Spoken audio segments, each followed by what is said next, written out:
வணக்கம் நண்பர்களே. இந்த வீடியோவில் நம்ம எதை பற்றி பார்க்க போகிறோம்னா சைபர் த்ரெட்ஸ். சைபர் செக்யூரிட்டியில் சைபர் அட்டாக்ஸ் நடக்கும். இந்த சைபர் அட்டாக்ஸ் வந்து சைபர் த்ரெட்ஸால் தான் நடக்குது. சைபர் த்ரெட்ஸ்னால் என்ன, அதில் எத்தனை வகைகள் இருக்குது, இந்த 2025 டாப்பில் இருக்கக்கூடிய சைபர் த்ரெட்ஸ்லாம் என்னென்ன, அதை பற்றி தான் பார்க்க போகிறோம். Top 8 cyber threats in this 2025. Number 1 phishing, number 2 malware, number 3 ransomware, number 4 denial of service, number 5 insider threat, number 6 SQL injection, number 7 man in the middle, number 8 zero day exploit. இந்த ஒவ்வொரு சைபர் த்ரெட்ஸ் பற்றியும் ஆழமாக இந்த வீடியோவில் நம்ம போய் பார்க்கலாம். சைபர் thread, சைபர்னும் போது மின் அணு, த்ரெட்ஸ்னா அச்சுறுத்தல், பயமுறுத்துதல். இதை வந்து தமிழ் வந்து அதுக்கான நேரடியான அர்த்தம். மின்னணு அச்சுறுத்தல்னும் போது எலக்ட்ரானிக் வழியாக வந்து நம்முடைய டிவைசஸ் எல்லாத்தையும் வந்து பாதிப்புகள் ஏற்படுத்துறதுக்கு பேர் தான் வந்து சைபர் த்ரெட்ஸ்னு சொல்லுவாங்க. ஒரு மாலிஷியஸ் ஆக்டிவிட்டீஸ். மாலிஷியஸ் ஆக்டிவிட்டீஸுக்கான நேரடியான தமிழ் அர்த்தம் பார்த்தீங்கன்னா இது ஏதோ தீய நோக்கங்கள் கொண்ட, கெட்ட எண்ணங்களை கொண்ட அர்த்தம் வர்றதுக்கு. இது எதெல்லாம் பாதிக்கும்னா கம்ப்யூட்டர், நெட்வொர்க்கு, நம்மளுடைய எதெல்லாம் வந்து டார்கெட் பண்ணுவாங்கன்னா முக்கியமாக நம்ம பயன்படுத்தக்கூடிய கணினி, கைபேசி, நம்ம யூஸ் பண்ணுற எல்லா டிஜிட்டல் சாதனங்கள் எல்லாத்தையுமே இது வந்து டிஜிட்டல் போர்ட்ஸு, எங்கெங்கெல்லாம் நம்ம வந்து ஒய்ஃபை கனெக்ட் பண்ண முடியும், அதை தாண்டி வந்து ப்ளூடூத் கனெக்ட் பண்ண முடியும், இந்த மாதிரி இருக்கக்கூடிய அந்த எல்லா டிஜிட்டல் ஐட்டஸையும் வந்து இது வந்து டார்கெட் பண்ணி பாதிப்புகளை ஏற்படுத்தும். இந்த சைபர் த்ரெட்ஸில் என்னென்ன வகைகள் இருக்குது? Common types of cyber threats: malware, phishing, ransomware, denial of service, zero day exploit, man in the middle, SQL injection, insider threat. இதெல்லாம் வந்து common types of cyber threats. மால்வேர்ன்றதுல எதெல்லாம் வரும்னு பார்த்தீங்கன்னா வைரஸு, வார்ம்ஸு, ட்ரோஜன்ஸ், ransomware, இந்த மாதிரி கூட எல்லா சாஃப்ட்வேர்ஸ் வந்து மால்வேரில் இன்க்ளூட் ஆகும். ஃபிஷிங்கிறது எந்த மாதிரி மெத்தடில் வந்து அவங்க டேமேஜ் பண்ணுவாங்கன்னா, ஒரு இமெயிலோ இல்லை வந்து ஒரு மெசேஜ் அனுப்பிச்சுட்டு அந்த மெசேஜை நம்ம வந்து கிளிக் பண்ணும்போது இல்லை அதை ஓப்பன் பண்ணும்போது நம்மளுடைய சென்சிட்டிவ் டேட்டாஸ்குள்ள வந்து திருடுவாங்க. இதுதான் வந்து ஃபிஷிங்கிறது வரும். ரேன்சம்வேர்ன்றது என்னென்னா, அந்த சாஃப்ட்வேர் வந்து நம்மளோட சிஸ்டமில் வந்து இல்லீகல் மெத்தடில் உள்ள என்ட்ரி ஆகிட்டு நம்மளோட டேட்டா வந்து என்கிரிப்ட் பண்ணிக்குவாங்க. அவங்க என்கிரிப்ட் பண்ணிவிட்டு நம்மக்கிட்ட வந்து கேஷ் வந்து அதை வந்து எக்ஸ்பெக்ட் பண்ணுவாங்க. நம்ம வந்து ஒரு பர்டிகுலர் அமௌண்ட் பே பண்ணால் தான் வந்து அந்த டேட்டா வந்து திரும்ப டீக்ரிப்ட் பண்ணி நம்ம கைக்கு கிடைக்கும். இல்லைனா நம்ம சிஸ்டம் வந்து என்கிரிப்ட் பண்ணி டேமேஜ் பண்ணுறோம். அந்த காசை வாங்கும்பொழுது நம்மகிட்ட டேரெக்டாக பேங்க் அக்கௌண்ட்லாம் கொடுத்து கேஷ் வாங்க மாட்டாங்க. அந்த எந்த மாதிரி மெத்தடில் வந்து அந்த ransomware அட்டாக் நடக்கும்னா, இதை வந்து கிரிப்டோ கரன்சி யூஸ் பண்ணி பண்ணுவாங்க. கிரிப்டோ கரன்சின்னு கொடுக்கும்போது நமக்கு யார் வாங்குறாங்கன்றதே நமக்கு தெரியாது. நம்மளோட யாருக்கு வந்து நம்ம கேஷ் ட்ரான்சாக்ஷன் பண்ணுறோம்னே தெரியாத அளவுக்கு அது வந்து ரொம்ப செக்யூராக வந்து ஹேண்டில் பண்ணுவாங்க. இதை வந்து ransomware. டினைல் ஆஃப் சர்வீஸ்னும் போது ஒரு சிஸ்டம் ஒர்க் ஆகிட்டு இருக்குன்னா அந்த சிஸ்டம் வந்து பல விதங்களில் வந்து பாதிப்புகளை ஏற்படுத்தி ஒரு சர்வீஸ், ஃபார் எக்ஸாம்பிள் வந்து ஏதோ ஒரு வெப்சைட் வந்து நம்ம ஆக்சஸ் பண்ணுறோம்னா அந்த வெப்சைட் வந்து ஆக்சஸே பண்ண விடாமல் ஒரே யூஸரே வந்து மல்டிபிள் சிஸ்டமில் வந்து டிஸ்ட்ரிபியூட்டர் சிஸ்டம் மெத்தடில் வந்து கிப்போன்னு வந்து அந்த சர்வர் வந்து சர்ச் பண்ணிகிட்டே இருப்பாங்க. தொடர்ந்து சர்ச் பண்ண என்ன பண்ணும், அந்த சர்வரில் ரெஸ்பான்ஸ் பண்ண முடியாமல் ஆட்டோமேட்டிக்காக வந்து ஹேங் ஆகிட்டு அந்த சர்வர் வந்து ஸ்டாப் ஆகிடும், அன்அவைலபிள் ஆகிடும். அந்த மாதிரி சுச்சுவேஷனில் வந்து அந்த ஃபங்க்ஷனே வந்து ஆக்ஷன் நடக்க விடாமல் பாதிப்புகளை உண்டாக்குறது. இந்த மாதிரி டேமேஜ் பண்ணி அந்த சர்வீஸ் வந்து கேன்சல் பண்ணுறது, அது வந்து லாஸ் ஏற்படுத்துறது. Zero day எக்ஸ்பைட். இந்த மாதிரியான அட்டாக் எப்படி நடக்கும்னா, அந்த அட்டாக் பண்ணுறவங்களுக்கு வந்து டெவலப்பர் வந்து யோசிக்கவே விட மாட்டாங்க, அவங்களுக்கு டைமே கொடுக்க மாட்டாங்க. வித்தின் ஏ ஷார்ட் டைம் இமிடியேட்டாக வந்து அவங்க வந்து பாதிப்புகளை ஏற்படுத்தி அந்த டோட்டல் சிஸ்டம் வந்து டேமேஜ் பண்ண வைப்பாங்க. இதுதான் zero day exploit. Man in the middle போது நம்ம ஏதோ ஒரு பப்ளிக் ஒய்ஃபை வந்து யூஸ் பண்ணுறோம்னா சென்டர்லேருந்து ரிசீவருக்கு டேட்டா வந்து டிரான்சாக்ஷன் பண்ணும்போது பப்ளிக் ஒய்ஃபை யூஸ் பண்ணி அங்கே இன் பிட்வீன் வந்து யாரோ ஒரு தேர்ட் பார்ட்டி யூசர் இல்லை வந்து அந்த பப்ளிக் ஒய்ஃபை ஷேர் பண்ணுறாங்க, அவங்களே கூட வந்து உள்ளே என்ட்ரி ஆகிட்டு நம்மளுடைய டேட்டாவை சென்டர்லேருந்து ரிசீவர் போகிறதுக்கு இன் பிட்வீனில் வந்து டேட்டா வந்து ட்ரான்ஸ்ஃபர் பண்ணி விட்ருவாங்க. அதை வந்து இதை மாடிஃபை பண்ணி விட்ருவாங்க, தப்பான ஒரு யூஆர்எல் வந்து மாற்றி அனுப்பிச்சிடுவாங்க. அந்த மாதிரி போகும்போது நம்ம சென்ட் பண்ணுற டேட்டா முழுமையாக போச்சான்னு கேட்டால் போயிருக்காது. அங்கே வந்து ஏதோ பாதிப்போட போயிருக்கலாம், இல்லை தப்பான யூஆர்எல் வந்து அதை பாயிண்ட் அவுட் பண்ணிக்கலாம். இதெல்லாம் பண்ணுறது வந்து மேன் இன் த மிடிலோட அட்டாக். SQL இன்ஜெக்ஷன் என்ன பண்ணுன்னா வந்து ஒரு வல்னரபிள் SQL query வந்து டேட்டாபேஸில் இன்ஜெக்ட் பண்ணி அதில் இருக்கிற டேட்டா வந்து ஃபெச் பண்ணுறது, அந்த டேட்டா வந்து டேமேஜ் பண்ணுறது, இதெல்லாம் தான் வந்து SQL இன்ஜெக்ஷன். இன்சைடர் த்ரெட்ஸ்னும் போது ஒரு ஆர்கனைசேஷன் இருக்குன்னா அந்த ஆர்கனைசேஷனுக்கு உள்ளே இருக்கிற எம்ப்ளாயை டேமேஜ் பண்ணுவாங்க, இல்லைனா கான்ட்ராக்டர்ஸ் டேமேஜ் பண்ணுவாங்க, வெண்டார் மூலமா வந்து ஒரு பிஸ்னஸ் லிங்க்ல இருந்தாங்கன்னா அந்த மாதிரியான இதுங்க வந்து அவங்க போட்டிருக்க அக்ரிமெண்ட்டை மீறியும் அந்த கம்ப்ளைண்ட்ஸ் ஆக்டிவிட்டீஸையும் மீறி வந்து அந்த ஆர்கனைசேஷன் வந்து டேமேஜ் பண்ணுறது. இதுதான் வந்து இன்சைடர் த்ரெட்ஸ். இந்த சைபர் த்ரெட்ஸ் வந்து எப்படிலாம் நம்ம வந்து தடுக்கிறது, இந்த எப்படி தடுக்கலாம்னா ரொம்ப ஸ்ட்ராங்கான பாஸ்வேர்டு இருக்கணும், ப்ளஸ் வந்து யூனிக்கான பாஸ்வேர்டு இருக்கணும், கூடவே வந்து ஒரு மல்டி ஃபேக்டர் ஆத்தென்டிகேஷன் யூஸ் பண்ணி நம்ம வந்து பாஸ்வேர்டு வந்து செட் பண்ணிக்கணும். அந்த மாதிரி மெத்தட் யூஸ் பண்ணும்போது நம்ம பாஸ்வேர்டு யாரும் திருட முடியாது. ஸ்ட்ராங் ப்ளஸ் யூனிக்னும் போது இந்த பாஸ்வேர்டு மினிமம் வந்து ஒரு 10 கேரக்டர்ஸ் இருக்கணும். இந்த பாஸ்வேர்டில் வந்து கம்பல்சரி வந்து ஸ்பெஷல் கேரக்டர்ஸ் இருக்கணும், நம்பர்ஸ் இருக்கணும், கேபிட்டல் லெட்டர்ஸ் இருக்கணும். இந்த மாதிரிலாம் யூஸ் பண்ணும்போது அந்த பாஸ்வேர்டு ரொம்ப ஸ்ட்ராங்காக இருக்கும். அது ஈஸியாக வந்து அவ்வளோ எளிமையாக வந்து அந்த பாஸ்வேர்டு வந்து யாரால வந்து கிராக் பண்ண முடியாது. அப்போ வந்து நம்ம வந்து சிஸ்டம் வந்து சேஃபராக வந்து யூஸ் பண்ண முடியும். ப்ளஸ் வந்து மல்டி ஃபேக்டர் ஆத்தென்டிகேஷன் போது இப்போ காலகட்டங்களில் வந்து நம்ம வந்து ஒரு சிஸ்டம் லாகின் பண்ணனாலும் நம்ம ஃபோன்லேயே கான்ஃபிகர் பண்ணியிருக்கும்போது சிஸ்டம்லேருந்து ஓடிபி நம்ம ஃபோனுக்கு வரும். நம்ம ஃபோனை லாகின் பண்ணி ஃபோனில் நம்ம ஓடிபி அக்செப்ட் பண்ணி போட்டோம்னா தான் வந்து சிஸ்டமே லாகின் ஆகும். ஸோ அந்த மாதிரி மெத்தடில் செட் பண்ணும்போது நம்ம சிஸ்டம் வந்து ரொம்ப சேஃபாக இருக்கும்.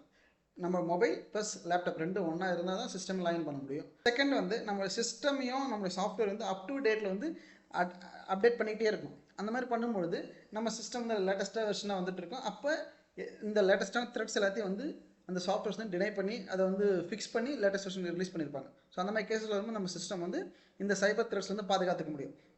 அடுத்தது வந்து நம்ம சிஸ்டம் வந்து ஆன்டிவைரஸ் ஃபயர்வால் இதெல்லாம் வந்து இன்ஸ்டால் பண்ணி பாதுகாத்துக்கிறது ஒரு மெத்தட்ஸ். அதுக்கடுத்த மெத்தட் பார்த்தீங்கன்னா நம்மளுடைய சிஸ்டம் வந்து டிப்ளாய் ஃபயர்வால்ஸ், ஆன்டிவைரஸ் அந்த எண்ட் பாயிண்ட் ப்ரொடக்ஷன் ஆப்ஷன். நம்ம ஒரு கடைசி எண்ட் யூசர் இருக்கிறாங்கன்னா அவங்களோட சிஸ்டம்லேயும் வந்து கம்பல்சரி ஆன்டிவைரஸும் ஃபயர்வாலும் செட் பண்ணி வச்சுருக்கோம். அந்த மாதிரி செட் பண்ணி வச்சிருக்கும் போது இந்த சைபர் த்ரெட்ஸ்லேருந்து அந்த எண்டு யூசரையும் வந்து நம்ம வந்து காப்பாற்ற முடியும். ஒரு ஆர்கனைசேஷன் இருக்குதுன்னா டாப் சிஸ்டம் சர்வரை தாண்டி கடைசியாக இருக்கிற ஒர்க் ஃப்ரம் ஹோம் பண்ணக்கூடிய எண்டு யூசரையும் சிஸ்டம்லேயும் வந்து ஆன்டிவைரஸ் ப்ளஸ் வந்து இந்த ஃபயர்வால்லாம் இன்ஸ்டால் பண்ணும்போது பாதிப்புகள் இந்த சைபர் த்ரெட்ஸ்ல வந்து காப்பாற்ற முடியும். அடுத்தது வந்து implement data encryption and access control. டேட்டாவை என்கிரிப்ட் பண்ணிக்கணும், ஆக்சஸ் கண்ட்ரோலை வந்து ப்ராப்பராக வந்து செட் பண்ணும்போது நம்ம வந்து கரெக்டாக மெயின்டைன் பண்ண முடியும். ஒரு யூசருக்கு ரீட் ஆக்சஸ் வேணும்னா அவங்க ரீட் ஆக்சஸ் மட்டும் தான் கொடுக்கணும். அவங்களால வந்து ரைட் ஆக்சஸோ இல்லை மாடிஃபிகேஷன் லெவல் ஆக்சஸோ அதை தாண்டி வந்து ஒரு டேட்டா டெலிட் பண்ணுற ஆக்சஸோ வந்து இல்லை மேனேஜ்மெண்ட் லெவல் ஆக்சஸோ கொடுக்கக்கூடாது. அந்த மாதிரி நம்ம ஆக்சஸ் கண்ட்ரோல் வந்து ப்ராப்பராக மெயின்டைன் பண்ணும்போது சைபர் த்ரெட்ஸ்லேருந்து காப்பாற்ற முடியும். அடுத்தது ரொம்ப முக்கியமானது வந்து நம்ம ஆர்கனைசேஷனில் இருக்கிற அத்தனை பேருக்கும் வந்து ப்ராப்பராக எஜுகேட் பண்ணணும். அவங்களுக்கு வந்து செக்யூரிட்டினா என்ன, செக்யூரிட்டி பற்றின அவேர்னஸ்ஸு, ஃபிஷிங் பற்றியோ நம்ம சோஷியல் இன்ஜினியரிங் பற்றியோ நம்ம சோஷியல் லிங்க்லேருந்து எதனா வருது அதை கிளிக் பண்ணக்கூடாது. நமக்கு வந்து ஃபிஷிங் இமெயில் வருதுன்னா ஸ்பேம் மெயிலில் வந்து கிளிக் பண்ணக்கூடாது. அந்த மாதிரியான இதெல்லாம் வந்து கீப்பான வந்து நம்ம வந்து தொடர்ந்து ட்ரைனிங்ஸ் வந்து கொடுத்துட்டே இருக்கணும் எம்ப்ளாயிஸ். அதை பற்றின அவேர்னஸ் வந்து அவங்க சொல்லிக்கிட்டு இருக்கணும். அப்போ வந்து நம்ம சைபர் த்ரெட்ஸில் வந்து நம்ம ஆர்கனைசேஷன் வந்து காப்பாற்ற முடியும். ஃபைனலாக பார்த்தீங்கன்னா நம்ம சிஸ்டம் வந்து மானிட்டர் பண்ணிகிட்டே இருக்கும். ஏதாவது ஃபிஷிங் மெயில் வருது இல்லை எதனா த்ரெட் சம்மந்தமானது வந்து நமக்கு வருதுன்னா அதெல்லாம் வந்து நமக்கு ஆட்டோமேட்டிக்காக அந்த இமீடியட்டாக சர்வர் டீமுக்கு சென்ட் பண்ணி அவங்க வந்து அதை வந்து ஹேண்டில் பண்ணுற மாதிரி நம்ம வந்து செட் பண்ணி வச்சுக்கணும் இந்த ஆர்கனைசேஷன். அந்த மாதிரி கேஸில் வரும்போது இந்த சைபர் த்ரெட்ஸில் வந்து நம்ம காப்பாற்றிக்க முடியும். மால்வேர்னா என்ன? இது வந்து one of the cyber threat. இந்த டாப் 8 சைபர் த்ரெட்ஸில் மால்வேர் நம்பர் 1. ஸோ இப்போ இந்த மால்வேர்னா என்ன? மால்வேர்ன்றது வந்து இது வந்து ஒரு ப்ரோக்ராம் இல்லை இது வந்து ஒரு சாஃப்ட்வேர் இல்லை ஒரு கோடு இதுதான் வந்து சொல்லலாம். இந்த கோடு வந்து எதுக்காக கிரியேட் பண்ணியிருப்பாங்கன்னா ஏதோ வந்து ஒரு தீய நோக்கத்துக்காக ஒரு ஹார்ம்ஃபுல்லான ஆக்ஷனுக்காக வந்து கிரியேட் பண்ணியிருப்பாங்க. இதுதான் வந்து மால்வேர். இதை வச்சு என்னெல்லாம் பண்ணலான்னா நம்ம வந்து டேட்டா வந்து திருடலாம், பாஸ்வேர்ட்ஸ் வந்து திருட முடியும், பேங்கிங் இருக்குன்னா பேங்கோட இன்ஃபர்மேஷன்லாம் திருட முடியும், பர்சனல் ஃபைல்ஸ்லாம் திருட முடியும். இதெல்லாத்தையும் எடுத்து அதை வந்து நம்ம மாடிஃபை பண்ணி டேமேஜ் பண்ண முடியும். அடுத்தது வந்து ஏதோ ஆப்ரேஷன்ஸ் நடக்குதுன்னா என்னென்னா ஒரு பெரிய சிஸ்டம் ஆப்ரேஷன்ஸ்ல வந்து நம்ம டிஸ்டர்ப் பண்ண முடியும். அதில் இருக்கிற ஃபைல்ஸ் வந்து கரெக்ட் பண்ண முடியும். ஒரு ப்ரொடக்ஷனுக்கு ஒரு ரிலீஸ் போக போகுதுன்னா அந்த ப்ரொடக்ஷன் ரிலீஸ் நம்ம வந்து கேட்ச் பண்ணி அந்த ஃபைல்ஸை கேட்ச் பண்ணி அதை வந்து டேமேஜ் பண்ணி கரப்ஷன் பண்ணி அந்த சாஃப்ட்வேர் வந்து டேமேஜ் பண்ண முடியும். அதோட பர்ஃபார்மன்ஸ் வந்து நம்ம வந்து ஸ்லோ பண்ண முடியும். இது வந்து பண்ண முடியும். அடுத்தது வந்து ஒரு சிஸ்டமில் இன்ஸ்டால் பண்ணிவிட்டு வந்து ஒரு ஸ்பையாக வந்து ஆக்ஷன் பண்ணணும். என்னென்ன ஆக்ஷன் நடக்குது அதெல்லாம் வந்து நமக்கு வந்து ஒரு தேர்ட் பார்ட்டி வந்து மெயில் அனுப்பிச்சுடுற மாதிரியோ என்னெல்லாம் வந்து லாகின் ஸ்க்ரீன் நடக்குது எல்லாத்தையும் வந்து மானிட்டர் பண்ணணும். ஸ்பையிங் மெத்தடில் வந்து நம்ம வந்து ஒரு சாஃப்ட்வேர் செட் பண்ண முடியும். அடுத்தது பார்த்தீங்கன்னா encrypt the files and demand ransom. So ஏதோ ஒரு ஃபைல் வந்து என்கிரிப்ட் பண்ணி காசு எதிர்பார்க்குற மாதிரி செட் பண்ணி வைக்கும். இந்த மாதிரிலாம் வந்து இந்த மால் வந்து டேமேஜ் பண்ணும். அப்புறம் டைப்ஸ் ஆஃப் மால்வேர்ஸ். மால்வேரில் எத்தனை வகைகள் இருக்குது? Number 1 virus, number 2 warm, number 3 Trojan, number 4 ransomware, number 5 spyware, number 6 adware, number 7 malware எப்படி ஸ்ப்ரெட் ஆகுது? மால்வேர் வந்து எப்படி ஸ்ப்ரெட் ஆகுதுன்னா ஒரு ஃபிஷிங் இமெயில் நமக்கு வரும்போது அந்த மெயிலை நம்ம வந்து கிளிக் பண்ணோம்னா அதாவது மால்ஷியஸ் அட்டாச்மெண்ட் இருக்கும். அந்த மால்ஷியஸ் அட்டாச்மெண்ட் நம்ம லிங்க்கை கிளிக் பண்ணும்போது நம்ம சிஸ்டமில் பரவும்.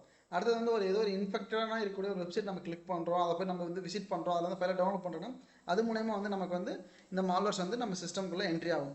அடுத்தது வந்து ரிமூவல் மீடியாவான யூஎஸ்பி டிரைவ்ஸ், பென் டிரைவ்ஸ், நம்ம மொபைல் ஃபோனை கனெக்ட் பண்ணுறது, ஒரு இன்ஃபெக்டடான மொபைல் ஃபோன், இன்ஃபெக்டடான பென் டிரைவ் இதெல்லாம் கனெக்ட் பண்ணும்போது அது மூலயமா வந்து நம்ம சிஸ்டம்க்கு வந்து இந்த மால்வேர் வந்து ஸ்ப்ரெட் ஆகும். அடுத்தது பார்த்திங்கன்னா software vulnerabilities in outdated systems. யார் சைபர் த்ரெட்டை வந்து லான்ச் பண்ணுறாங்க, யாரெல்லாம் இந்த சைபர் த்ரெட் லான்ச் பண்ணுறாங்கன்னா hackers and criminals cyber threat launch பண்ணுறாங்க. நான் நேஷன் ஸ்டேட் ஆக்டர்ஸ் வந்து லான்ச் பண்ணுவாங்க. அடுத்து வந்து டிஸ்கிரிமினேட்டட் இன்சைடர்ஸ் பண்ணுறாங்க. Automatic bots. ஃபிஷிங் அட்டாக்னா என்னென்னா, அந்த அட்டாக்கர் வந்து நமக்கு வந்து ஒரு மாலிஷியஸான இமெயிலோ இல்லை எஸ்எம்எஸ் மூலயமா வந்து ஒரு மெசேஜோ இல்லை ஃபோன் காலோ இல்லை வந்து சோஷியல் மீடியாவில் ஒரு லிங்க்கோ அனுப்பிச்சி விடும்போது அதை நம்ம எதிர்பாராத விதமாக கிளிக் பண்ணும்போது நமக்கு வந்து அந்த மாலிஷியஸ் சாஃப்ட்வேர் வந்து நம்ம சிஸ்டமில் இன்ஸ்டால் ஆகிடும். இல்லை நம்ம சிஸ்டம் வந்து அது டவுன்லோட் ஆகிக்கிட்டு வந்து நம்ம சிஸ்டம் வந்து இது வந்து பாதிப்புகளை உண்டாக்கும். இதுதான் வந்து இந்த ஃபிஷிங்கோடைய மெயினான பார்ட். நமக்கு வந்து ஒரு ஸ்பேம் இமெயில் வருதுன்னா அதை கிளிக் பண்ணக்கூடாது. அந்த மாதிரி கிளிக் பண்ணும்போது நம்ம சிஸ்டமில் வந்து இது பாதிப்புகளை உண்டாக்கும். இந்த ஃபிஷிங்கோட மெயின் டார்கெட் யாரெல்லாம் இருக்குன்னா, அவங்களோட மெயின் ஃபோக்கஸ் வந்து ஒரு பேங்கிங் இல்லை ஃபைனான்ஷியல் இன்ஸ்டியூஷனை ஃபோக்கஸ் பண்ணுவாங்க, ஒரு கவர்மெண்ட் ஏஜென்சியை ஃபோக்கஸ் பண்ணுவாங்க, ஏன்னா ஒரு பாப்புலராக இருக்கக்கூடிய பிராண்ட்ஸ் இல்லை சர்வீசஸ். உதாரணத்துக்கு பார்த்தீங்கன்னா பேபால், மைக்ரோசாஃப்ட், கூகுள், யாஹூ இந்த மாதிரிலாம் இருக்கக்கூடிய அந்த ரொம்ப பாப்புலராக இருக்கக்கூடிய அந்த சர்வீஸ்லாம் டேமேஜ் பண்ணுறது. அடுத்து வந்து காலேஜஸ் ஆர் மேனேஜர்ஸ், ஒரு கம்பெனியில் இருக்கக்கூடிய டாப் லெவலில் இருக்கவங்கள வந்து ஃபோக்கஸ் பண்ணி அவங்களோட கிட்ட வந்து இந்த ஃபிஷிங் மேலே கிளிக் பண்ணும்போது அவங்களோட டேட்டா வந்து திருடுறது, அது மூலயமா வந்து ஒரு டேமேஜ் ஏற்படுத்துறது. Types of phishing attack. ஃபிஷிங்கில் வந்து என்னென்ன டைப்ஸ் இருக்குது பார்த்தீங்கன்னா, email phishing, spear phishing, whaling, smishing, vishing, clone phishing. இதில் வந்து ஃபிஷிங்கோட டைப்ஸ். இந்த ஃபிஷிங் அட்டாக்ஸ் வந்து நம்ம எப்படிலாம் தடுக்க முடியும்? இதை தடுக்கணும், கண்டிப்பாக நம்ம தடுக்க முடியும். இது எந்த மாதிரி மெத்தடில் நம்ம தடுக்கலாம்னா, ஃபஸ்ட்டு வந்து நமக்கு ஒரு ஃபிஷிங் மெயில் வருதுன்னா, இல்லை நமக்கு வந்து ஃபிஷிங் கால் வருது, ஒரு மெசேஜ் வருது, ஃபோன் கால் வருதுன்னா, அதை யார் பண்ணுறாங்க, யார் நமக்கு வந்து சென்ட் பண்ணுறாங்கன்னு சொல்லிட்டு நம்ம வந்து ஃபஸ்ட்டு வெரிஃபை பண்ணிவிட்டு அதுக்கப்புறமா தான் அந்த மெயில் நம்ம ஓப்பன் பண்ணணும். அடுத்தது பார்த்திங்கன்னா மல்டிஃபேக்டர் ஆத்தென்டிகேஷன் வந்து நம்ம செட் பண்ணி வச்சுக்கிட்டு நம்ம சிஸ்டம் வந்து ப்ரொடெக்ட் பண்ண முடியும். நெக்ஸ்ட் வந்து நம்முடைய எண்ட் யூசர் எல்லாருக்குமே வந்து எஜுகேஷன் கொடுக்கும். ப்ராப்பராக இந்த பற்றி நம்ம ஃபிஷிங் பற்றி நம்ம வந்து ட்ரைனிங் கொடுக்கும்போது அது மூலிமா நம்ம தடுக்க முடியும். அடுத்தது வந்து இமெயில் வந்து ஃபில்டர் பண்ணி ஆன்டி ஃபிஷிங் டூல்ஸ் நம்ம செட் பண்ணும்போது நம்ம இந்த மாதிரி தேவையில்லாத மெயிலில் வரது, இந்த ஸ்பேம் மெயில் எல்லாத்தையும் வந்து நம்ம ஃபயர்வால் லெவலில் வந்து பிளாக் பண்ணிவிட்டு நம்ம சிஸ்டம்க்கு வராமல் தடுக்க முடியும். அடுத்தது வந்து report the phishing attempts to IT or security teams. So நம்ம வந்து ஒரு டெவலப்பர் இருக்காங்க, டெவலப்பருக்கு வந்து இந்த மாதிரி ஒரு ஃபிஷிங் மெயில் வந்திருக்குன்னா அவங்க அந்த மெயிலை வந்து ஓப்பன் பண்ணாமலே டேரெக்டாக ஐடி டீமுக்கு ஃபார்வர்ட் பண்ணிவிடணும். அப்படி ஃபார்வர்ட் பண்ணி விடும்போது அவங்க அந்த ஐடி டீமோ இல்லை செக்யூரிட்டி டீமோ அந்த மெயிலை வேலிடேட் பண்ணி they will do the needful. அவங்க வந்து தேவையானலாம் பண்ணி இந்த ஃபிஷிங்கோட வந்து ப்ரிவென்ட் பண்ண முடியும். நெக்ஸ்ட் வந்து ரேன்சம் வேர். ரேன்சம் வேர்னா என்ன? ரேன்சம் வேர்ன்றது வந்து இது one of the type of malware தான். இது வந்து one of the cyber threats தான். இது என்ன மாதிரி நடக்குன்னா, இந்த ரேன்சம் வேர்ன்றது வந்து நம்ம அந்த ஃபிஷிங் மேலே கிளிக் பண்ணும்போது இந்த மாதிரி நம்ம இதில் சிஸ்டமில் வந்து பண்ணும்போது இந்த ரேன்சம் வேர் என்ன பண்ணுன்னா, இது one of the type of malware தான். இது வந்து ஒரு மால்ஷியஸ் சாஃப்ட்வேர் தான். இது என்ன பண்ணுன்னா, நம்மளுடைய டேட்டா வந்து என்கிரிப்ட் பண்ணி நம்ம டேட்டாவை பார்க்க முடியாமல் லாக் பண்ணி வச்சுக்கோம். அந்த நம்ம டேட்டாவை போய் நம்ம பார்க்கணுன்ற சுச்சுவேஷன் என்ன பண்ணணும்னா, நம்மக்கிட்ட வந்து தே வில் எக்ஸ்பெக்ட் மணி, காசு நம்ம பே பண்ணும்போது தான் வந்து இந்த ரேன்சம் வேர்லேருந்து நம்ம டேட்டா வந்து வெளில வர முடியும். நம்ம டேட்டா வந்து டிக்ரீட் பண்ணி கொடுப்பாங்க, ஏன்னா நம்ம டேட்டா பார்க்க முடியாது. ஒரு பேங்க், பெரிய இன்ஸ்டியூஷன் வந்து இந்த மாதிரி தேர்டில் மாட்டிக்கிறாங்கன்னா they need to pay the expected amount. அப்படி இல்லை அவங்ககிட்ட வந்து ஒரு பேக்கப் இருக்குன்னா பேக்கப் சோர்ஸை போட்டு அவங்க வந்து அதை ரிசால்வ் பண்ணிக்கலாம். ஆனால் இல்லைன்ற சுச்சுவேஷன் வந்து அந்த த்ரெட்ஸ் பர்சனுக்கு வந்து நம்ம வந்து பே பண்ணி தான் வந்து நம்ம டேட்டா வந்து திரும்ப ரெக்கவர் பண்ண முடியும். இது வந்து ரேன்சம் வேர். இந்த ரேன்சம் வேர் எப்படி ஒர்க் ஆகுது? இது எப்படி ஒர்க் ஆகுதுன்னு பார்த்தீங்கன்னா, ஃபஸ்ட்டு ஸ்டெப் என்ன பண்ணால் ஒரு இன்ஃபெக்டட் ஃபைல்ஸ் வந்து நம்ம சிஸ்டம்குள்ளே வரும். அந்த ஃபைல் வந்து செட் பண்ணிவிட்டு அந்த இன்ஃபெக்டட் ஃபைல் வந்து நம்ம டவுன்லோட் பண்ணுறோம், இல்லை வந்து அதை கிளிக் பண்ணுறோம் போது நம்ம சிஸ்டம்குள்ளே என்ட்ரி ஆன பிறகு என்ன பண்ணணும்னா, பர்டிகுலர் பாயிண்ட்டில் வந்து நம்ம டேட்டா ஃபுல்லாக வந்து என்கிரிப்ஷன் பண்ணிக்கும். நமக்கு தெரியாமல் அதை வந்து என்கிரிப்ட் பண்ணி அதை லாக் பண்ணிவிடும் டேட்டாவை. நம்மளால் அந்த டேட்டா பார்க்க முடியாது. என்கிரிப்ட் பண்ண பிறகு நெக்ஸ்ட் ஸ்டெப்பில் வந்து என்ன பண்ணால், நமக்கு வந்து அந்த ரேன்சம் டீம் வந்து தே வில் டிமாண்ட் மணி, இல்லை வேறு ஏதாவது வந்து தே வில் டிமாண்ட். அவங்க டிமாண்ட் பண்ணுற மணியை வந்து நம்ம பே பண்ண வேண்டிய சூழ்நிலை வரும். அவங்க பே பண்ணும்போது அந்த மணியை வந்து தே வாண்ட் ஆஸ்க் டைரக்ட்லி இந்த பேங்க் அக்கௌண்ட்டில் வாங்க மாட்டாங்க. அவங்க எப்படி வாங்குவாங்கன்னா, ஏதோ ஒரு விதமான நம்ம கிரிப்டோ கரன்சின்ற மெத்தடில் வந்து வாங்குவாங்க. நம்ம வந்து யாருக்கு நம்ம சென்ட் பண்ணுறதே கண்டுபிடிக்க முடியாது. ஸோ அப்போ அந்த கிரிப்டோ கரன்சியில் கொடுக்கும்போது நம்மளால் யாருக்கு கொடுக்கணும்னு கண்டுபிடிக்க முடியாமல் அந்த வழியாக வாங்கிக்குவாங்க.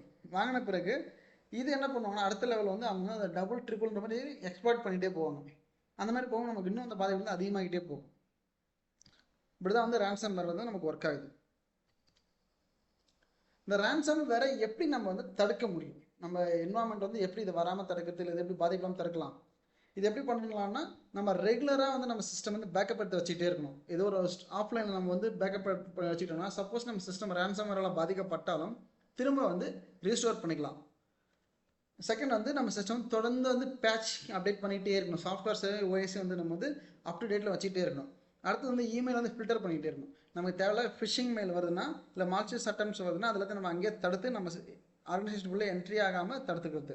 நெக்ஸ்ட் வந்து எண்ட் பாயிண்ட் ப்ரொடக்ஷன். ஒரு எண்ட் யூசர் இருக்கிறாங்கன்னா அவங்களோட சிஸ்டம்லேயும் வந்து நம்ம ஆன்டிவைரஸ் ஃபயர் வால் செட் பண்ணி வச்சுட்டு இந்த பாதிப்புகள் வராமல் தடுக்கணும்.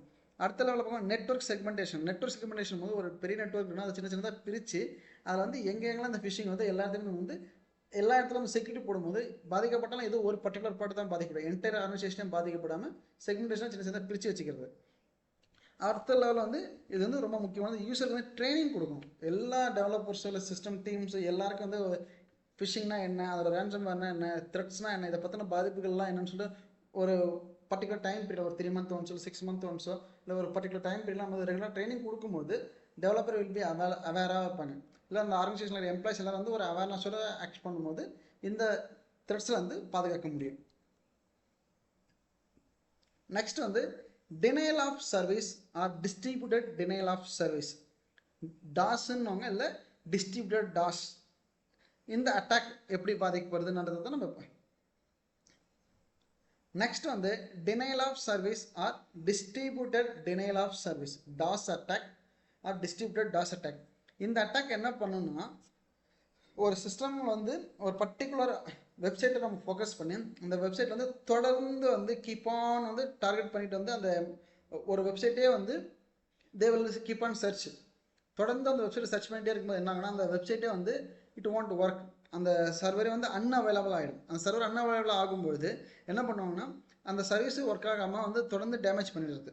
அது வந்து ஸ்லோ டவுன் ஆகிட்டு கிராஷ் ஆகிற லெவலில் கொண்டு போயிடும். கம்ப்ளீட்டாக அந்த சர்வர் வந்து டேமேஜ் ஆகிடும். இது மூலமா வந்து denial of service DoS attack distributed denial of service. இந்த டாஸ் அட்டாக்னும் போது இது என்ன பண்ணணும்னா ஒரு பர்டிகுலர் சிஸ்டமை ஒரே யூசர் வந்து ஃபோக்கஸ் பண்ணி இந்த த்ரெட்ஸ் அட்டாக்ல வந்து ஃபோக்கஸ் பண்ணி தொடர்ந்து வந்து அதோட சர்வீஸை ஃபுல்லாக டேமேஜ் பண்ணி கீப் ஆன் வந்து ஒரு மணி நேரத்தில் வந்து ஒரு 100 ரெக்வஸ்ட் தான் போகணும்னு நம்ம வந்து இந்த ப்ரோக்ராம் எழுதியிருக்காங்கன்னா இந்த அட்டாக்கர் என்ன பண்ணுவாங்கன்னா 1 மணி நேரத்தில் கிட்டத்தட்ட வந்து ஒரு 1,00,000 ரெக்வஸ்ட் அனுப்பும் போது அந்த சர்வரெலாம் ரெஸ்பான்ஸ் பண்ண முடியாமல் அந்த சர்வீஸே வந்து ஹேங் ஆகிட்டு அது வந்து ஸ்டாப் ஆகிடும். அந்த டோட்டல் சர்வீஸே வந்து ஸ்லோ டவுன் ஆகும், இந்த கிராஷ் ஆகிடும், கம்ப்ளீட்டாக இது வந்து அவுட்டேஜ் ஆகிடும். அந்த மாதிரி டேமேஜ் பண்ணி அந்த சர்வர் வந்து டேமேஜ் பண்ணுற இந்த இதுக்கு தான் வந்து டினையல் ஆஃப் சர்வீஸ் அட்டாக்னு சொல்லுவாங்க. அதே டிஸ்ட்ரிபியூட்டட் டினையல் ஆஃப் அட்டாக்னும் போது என்னன்னா இந்த இது வந்து இதே சேம் ரெக்வஸ்ட்டை வந்து மல்டிபிள் சிஸ்டமில் வந்து மல்டிபிள் பீப்புள் வந்து தொடர்ந்து ஃபோக்கஸ் பண்ணி டேமேஜ் பண்ணுறதை வந்து டிஸ்ட்ரிபியூட்டட் டினையல் ஆஃப் சர்வீஸ்னு சொல்லுவாங்க. இது மாதிரி டேமேஜ் பண்ணி அந்த சர்வர் வந்து டேமேஜ் ஆன பிறகு சர்வீஸ்லாம் அவுட்டேட் ஆன பிறகு அந்த சர்வரையே வந்து ஹைஜாக் பண்ணிக்கிறது. ஹைஜாக் பண்ணி அந்த அட்டாக்கர் வந்து அந்த சர்வரை டோட்டலாக அவங்களோட கண்ட்ரோலுக்கு எடுத்துகிட்டு போயிடுவாங்க. அவங்க கண்ட்ரோல் எடுத்துகிட்டு போய்ட்டு டேமேஜ் பண்ணுறது தான் வந்து இந்த டிஸ்ட்ரிபியூட்டட் டினையல் ஆஃப் சர்வீஸ்னு சொல்கிறது. என்னமா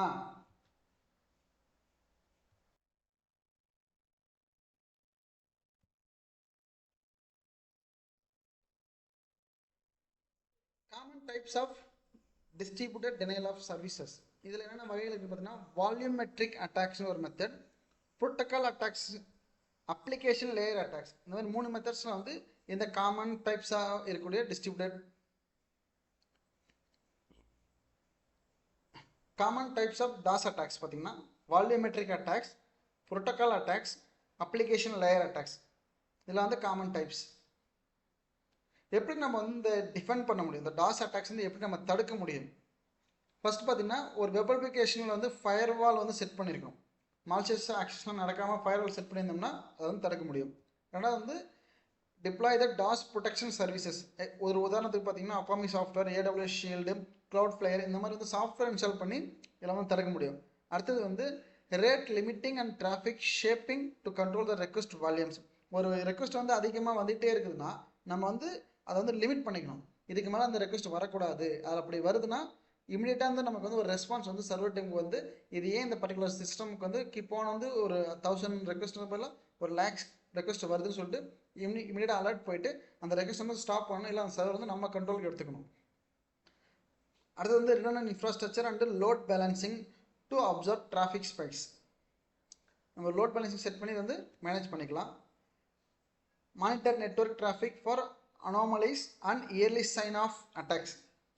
ஸோ நம்ம நெட்வொர்க் வந்து தொடர்ந்து மானிட்டர் பண்ணிகிட்டே இருக்கும்போது டிராஃபிக் எப்படி வருதோ அதை பேஸ் பண்ணி நம்ம சிஸ்டம் வந்து நம்ம வந்து மெயின்டைன் பண்ணிக்க முடியும். நம்ம சிஸ்டம் மேன் இந்த மிடில் அட்டாக். ஒரு யூசர் ஒரு இடத்துல இருந்து இன்னொருத்துக்கு டேட்டா டிரான்சாக்ஷன் பண்ணுறாரு, ஒரு சென்ட் பண்ணுறாருன்னா, இல்லை 2 பேருக்கு இன்பிட்வீன் வந்து ஒரு கம்யூனிகேஷன் பண்ணுறாங்கன்னா, பப்ளிக் வைஃபை யூஸ் பண்ணி டிரான்சாக்ஷன் பண்ணும்போது இந்த மாதிரி வந்து டேட்டா வந்து ட்ரான்ஸ்ஃபர் ஆகும்போது இந்த மிடில் ஒரு பர்சன் வந்து என்ன பண்ணுவார்னா, ஒரு சென்டர்கிட்ட ரிசீவருக்கு போகிறதுக்கு இன்பிட்வீனில் அந்த டேட்டாவை எடுத்து அதை வந்து அந்த மெசேஜ் வந்து சேஞ்ச் பண்ணி அனுப்பிச்சி வருது, யூஆர்எல் வந்து சேஞ்ச் பண்ணி அனுப்பிச்சி வருது, அந்த டேட்டா வந்து சென்ட் பண்ணுற மாதிரி டேரெக்டாக போகாமல் டேமேஜ் பண்ணி அனுப்பிச்சி விடுவாங்க. இந்த சுச்சுவேஷன் வந்து அந்த டேட்டா வந்து கரெக்டாக போயிருக்கா, சென்டர்கிட்ட ரிசீவருக்கு ப்ராப்பராக போயிருக்கான்னு கேட்டால் நம்மளால் சொல்ல முடியாது. இதுதான் வந்து மேன் இந்த மிடில் அட்டாக். மேன் இந்த மிடில் அட்டாக்ல இருக்கக்கூடிய காமனான டெக்னிக்ஸ் என்னென்னலாம் பண்ணுவாங்கன்னா, அந்த அட்டாக்கர்ஸ் வந்து பேக்கெட் ஸ்னிஃபிங் பண்ணுவாங்க, செஷன் வந்து ஹைஜாக் பண்ணிக்குவாங்க, எஸ்எஸ்எல் ஸ்ட்ரிப்பிங் பண்ணிக்குவாங்க, டிஎன்எஸ்ஸை ஸ்பிங் பண்ணிக்குவாங்க, ஏஆர்பியை ஸ்பிங் பண்ணுவாங்க. இந்த மாதிரி மெத்தடில் வந்து அவங்க ஃபாலோ பண்ணி இந்த மேன் இந்த மிடில் ஆக்ஷன்ஸ் வந்து தே வில் டூ. மேன் இந்த மிடில் அட்டாக்குடைய டார்கெட்ஸ் பார்த்தீங்கன்னா, ஆன்லைன் பேங்கிங்கை வந்து அவங்க ஃபோக்கஸ் பண்ணுவாங்க, இல்லை வந்து ஃபைனான்ஷியல் ட்ரான்சாக்ஷன் வந்து ஃபோக்கஸ் பண்ணி டேமேஜ் பண்ணுவாங்க, இமெயில் மெசேஜிங் பிளாட்ஃபார்ம் ஃபோக்கஸ் பண்ணி சென்டிங் அண்ட் ரிசீவிங்கில் வந்து சேஞ்சஸ் பண்ணி விடுவாங்க, இ-காமர்ஸ் வெப்சைட்டை ஃபோக்கஸ் பண்ணி சேஞ்ச் பண்ணி விடுவாங்க, கார்பரேட் நெட்ஒர்க்ஸு விபிஎன்ஸ் இதெல்லாம் வந்து they will focus and they will do the damage. How to prevent, நம்ம எப்படிலாம் தடுக்கலாம் இந்த மேன் இந்த மிடில் அட்டாக்ஸ் பார்த்தீங்கன்னா, ஹெச்டிடிபி இல்லை எஸ்எல் சர்டிஃபிகேட் வந்து நம்ம யூஸ் பண்ணணும் டு செக்யூர் அவர் கம்யூனிகேஷன். நம்ம கம்யூனிகேஷன் வந்து செக்யூராக பண்ணணும்னா ஹெச்டிடிபிஎஸ்ஸோ இல்லை எஸ்எல் சர்டிஃபிகேஷனோ இன்ஸ்டால் பண்ணணும்.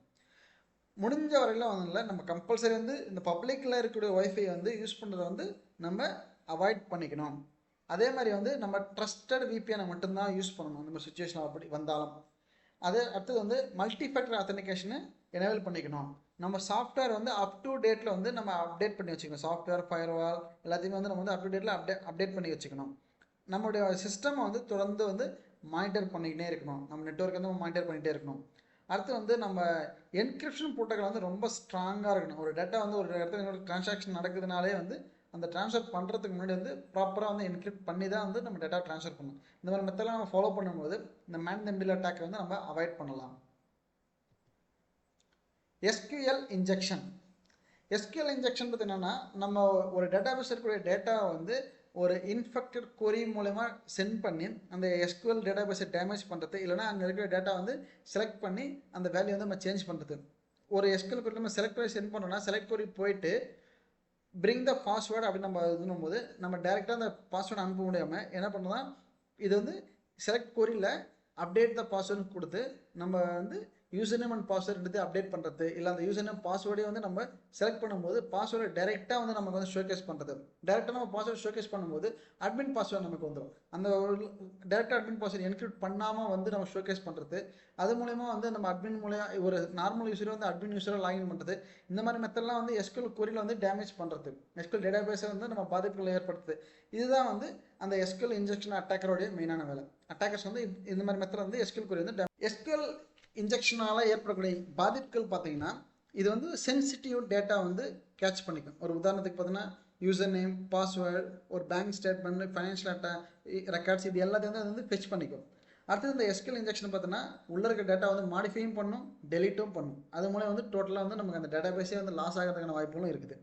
அடுத்தது வந்து ஒரு யூஸர் வந்து லாகின் பண்ணிடுறாங்கன்னா அவங்களோட லாகின் வந்து டைரெக்டாக போக வேண்டிய டேட்டா பேஸ்க்கு போகாமல் அந்த லாகினை வந்து பைபாஸ் பண்ணி வேறு இடங்கள்லாம் போய் டேமேஜ் பண்ணுறது. அடுத்தது பார்த்தீங்கன்னா எக்ஸிக்யூட்டிவ் அட்மினிஸ்ட்ரேட்டிவ் ஆப்ரேஷன்ஸ். இது வந்து ஒரு அட்மின் ஆப்ரேஷன்ஸ் வந்து பண்ணக்கூடிய லெவலுக்கு வந்து இந்த எஸ்கியூஎல் இன்ஜெக்ஷன் வந்து பாதிப்புகளை உண்டாக்கும். அடுத்தது வந்து இந்த டேட்டா பேஸையே வந்து டேமேஜ் பண்ணலாம். டோட்டல் டேட்டா பேஸை ட்ராப் பண்ணக்கூடிய அளவுக்கு வந்து இந்த எஸ்கியூஎல் இன்ஜெக்ஷன் அட்டாக்கருக்கு வந்து ஒரு பர்மிஷன் இருக்கும். அவங்க வந்து டேட்டா இதெல்லாம் பண்ணி அந்த டோட்டலாக வந்து இன்ஃபெக்ட் பண்ண முடியும். காமனாக எஸ்கியூஎல் இன்ஜெக்ஷன் டார்கெட்ஸ் எங்கன்னு பார்த்தீங்கன்னா, லாகின் ஃபார்ம்ஸ் வந்து ஃபோக்கஸ் பண்ணுவாங்க, சர்ச் பாக்ஸில் ஃபோக்கஸ் பண்ணுவாங்க, யூஆர்எல் பேராமீட்டர்ஸு, ஃபீட்பேக் ஃபார்ம்ஸு, இல்லை கமெண்ட் ஃபீல்ட்ஸு, ஏபிஐஸு, இதெல்லாத்தையும் தான் ஃபோக்கஸ் பண்ணி தான் வந்து டேமேஜ் பண்ணுவாங்க. SQL injection. எஸ்கியூஎல் இன்ஜெக்ஷனில் இருக்கிற வகைகள் பார்த்தீங்கன்னா, classic SQL injection, blind SQL injection, time based blind SQL injection, error based SQL injection, union based SQL injection. இதெல்லாம் வந்து எஸ்கியூஎல் இன்ஜெக்ஷன் இருக்கக்கூடிய வகைகள். எப்படி நம்ம இந்த எஸ்கியூஎல் இன்ஜெக்ஷனை தடுக்கலாம்? இது எப்படி பண்ணலாம்னா, எப்பவுமே வந்து ஆல்வேஸ் வந்து நம்ம என்ன பண்ணணும்னா பெராமீட்டரைஸ்டு கொரி தான் வந்து யூஸ் பண்ணணும். அங்கே வந்து டைரெக்டாக நம்ம வந்து யூசர் நேம் பாஸ்வேர்டு செலக்ட் கொரியில் பாஸ் பண்ணோம்னா நமக்கு வரக்கூடாது. அதை வந்து பெராமீட்டராக பாஸ் பண்ணால் மட்டும்தான் அக்செப்ட் பண்ணிக்கணும். ஆல்வேஸ் வந்து நம்ம வந்து வேலிடேட் பண்ணி தான் வந்து யூசர் இன்புட் வந்து கொடுக்கணும். வேலிடேட் பண்ணணும், அது சானிடைஸ் பண்ணி தான் வந்து யூசர் இன்புட் வந்து பாஸ் பண்ணணும். ஸ்டோரேஜ் ப்ரொசீஜரை யூஸ் பண்ணணும். நம்ம வந்து ஸ்டோரேஜ் ப்ரொசீஜரை யூஸ் பண்ணும்போது ரொம்ப வந்து எச்சரிக்கையாக யூஸ் பண்ணி தான் ஃபாலோ பண்ணணும். ஸ்டோரேஜ் ப்ரொசீஜர் யூஸ் பண்ணும்போது ரொம்ப எச்சரிக்கையாக இருக்கணும். நம்ம வந்து வெப் அப்ளிகேஷன் ஃபயர்வால்லாம் வந்து இன்ஸ்டால் பண்ணி வச்சுருக்கணும். செட்டப் பண்ணி வச்சு தான் பாதுகாக்க முடியும். அடுத்து வந்து ரெகுலராக வந்து நம்ம வந்து வல்னரபிலிட்டி ஃபுல்லாக டெஸ்ட் பண்ணலாம். நம்ம அதுக்கு பார்த்தீங்கன்னா இந்த சாஸ்ட் அண்ட் எஸ்சிஏ டூல்ஸ்லாம் யூஸ் பண்ணலாம். உதாரணத்துக்கு பார்த்தீங்கன்னா Klocwork, Coverity, 45, Black Duck tools, இந்த மாதிரி வரக்கூடிய டூல்ஸ்லாம் வந்து நம்ம வந்து இன்ஸ்டால் பண்ணும்போது இந்த எஸ்கியூஎல் இன்ஜெக்ஷன் வந்து நம்ம அவாய்ட் பண்ண முடியும். Insider threats. இன்சைடர் த்ரெட்ஸ்ன்றது வந்து பார்த்தீங்கன்னா இது ரொம்ப ரொம்ப முக்கியமான ஒரு த்ரெட்ஸ். இது ஏன் கேட்டால் அவங்களுக்கு வந்து கம்ப்ளீட்டாக வந்து ஆக்சஸ் இருக்கும். உள்ளே இருக்கிற எம்ப்ளாயிஸே பண்ணக்கூடியது தான் வந்து இன்சைடர் த்ரெட்ஸ். முக்கியமாக எம்ப்ளாயிஸோ இல்லை கான்ட்ராக்டர்ஸு, பார்ட்னர்ஸு, இந்த மாதிரி ரொம்ப நெருங்கினவங்க அவங்க வந்து கம்ப்ளீட்டான ஆக்சஸ் இருக்கும். அவங்க தான் வந்து இந்த இன்சைடர் த்ரெட்ஸ் வந்து ஹேண்டில் பண்ணுறாங்க. இது வந்து அவங்க தெரிஞ்சும் பண்ணலாம், சில நேரங்கள் வந்து தெரியாமலே கூட வந்து பண்ணலாம். இல்லை ஒரு மிஸ்யூஸ் பண்ணணும், அந்த ஆர்கனைசேஷனை டேமேஜ் பண்ணணும்னு சொல்லிட்டு பண்ணலாம். இந்த மாதிரி ஒரு இன்டென்ஷனலாக ஃபோக்கஸ் பண்ணி பண்ணுறதா வந்து இன்சைடர் த்ரெட்ஸ். இது வந்து உள்ளே இருக்கிற எம்ப்ளாயிஸு, கான்ட்ராக்டர்ஸு, இல்லை வந்து வெண்டார்ஸ், இவங்க வந்து பண்ணுறது தான் வந்து இந்த இன்சைடர் த்ரெட்ஸ்.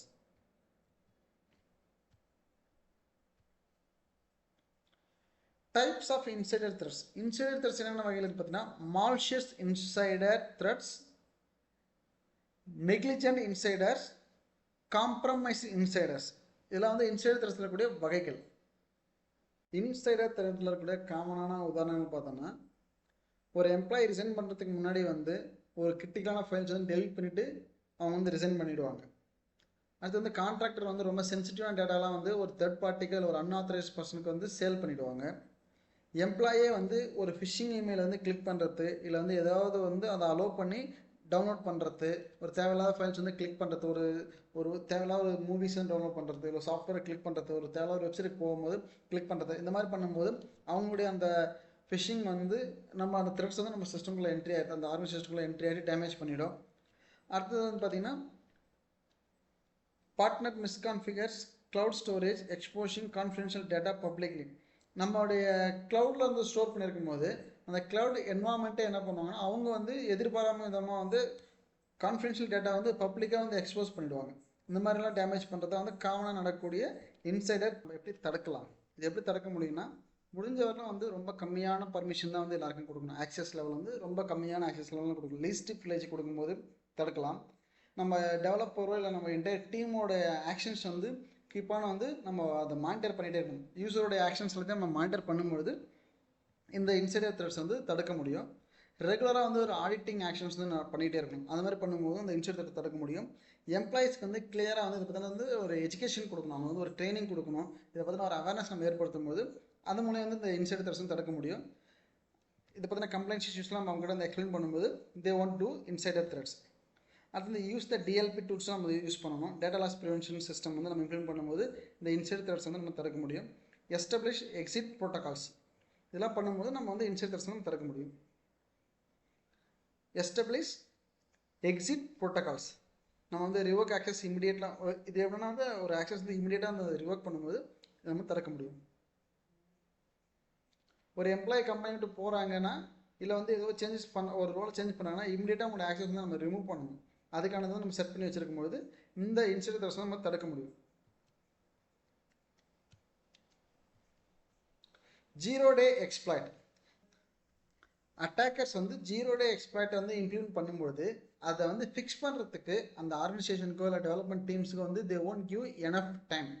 அவங்க வந்து இமிடியேட்டாக அந்த அதுக்கான நேரமே இருக்காது. உடனே வந்து அதுக்கு பாதிப்புகள் வந்து பெரிய லெவல் வந்து கொடுக்கக்கூடியது வந்து இந்த ஜீரோ டே எக்ஸ்ப்ளாய்ட்னு சொல்கிறது. இந்த சுச்சுவேஷனில் வந்து அந்த அட்டாக் வந்து தே ஹேவ் கம்ப்ளீட் அட்வான்டேஜ். அவங்களுக்கு அந்த ஃபுல் பர்மிஷன் இருக்கும். டெவலப்பரால் அந்த இஷ்யூ வந்து ஃபிக்ஸ் பண்ணுறதுக்கு டைமே இருக்காது. இதை வந்து ஜீரோ டே எக்ஸ்பான்ஷன், இது வந்து ரொம்ப டேஞ்சரஸான ஒன்று தான்.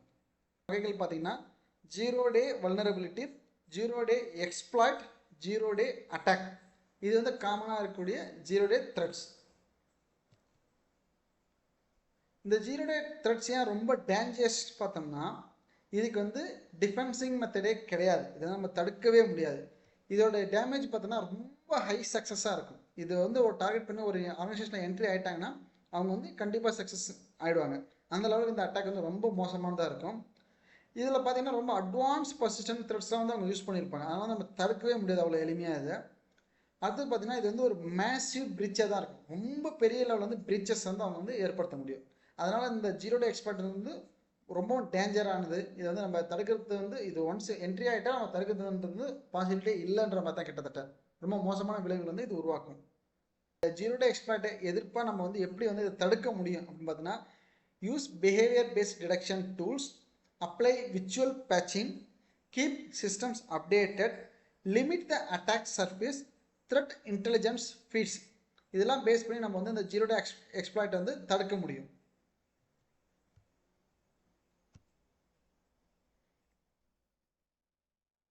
இதுதான் வந்து சைபர் த்ரெட்ஸ் ஓட வகைகளும் அதை பற்றினது வந்து நம்ம வந்து விரிவாக இந்த வீடியோவில் பார்த்துருக்கோம். இந்த வீடியோ உங்களுக்கு பிடிச்சிருக்குன்னு நினைக்கிறேன். பிடிச்சிருந்தா ப்ளீஸ் சப்ஸ்கிரைப் பண்ணுங்கள், லைக் பண்ணுங்கள், கமெண்ட் பண்ணுங்கள், ஷேர் பண்ணுங்கள். இதான் ஜீரோ டே எக்ஸ்பர்ட்ஸ். ஓகே, இந்த வீடியோ தொடர்ந்து பார்த்துக்கு மிக்க நன்றி. இதில் நம்ம வந்து இதெல்லாம் பார்த்துருப்போம்னா சைபர் த்ரெட்ஸோட வகைகள்,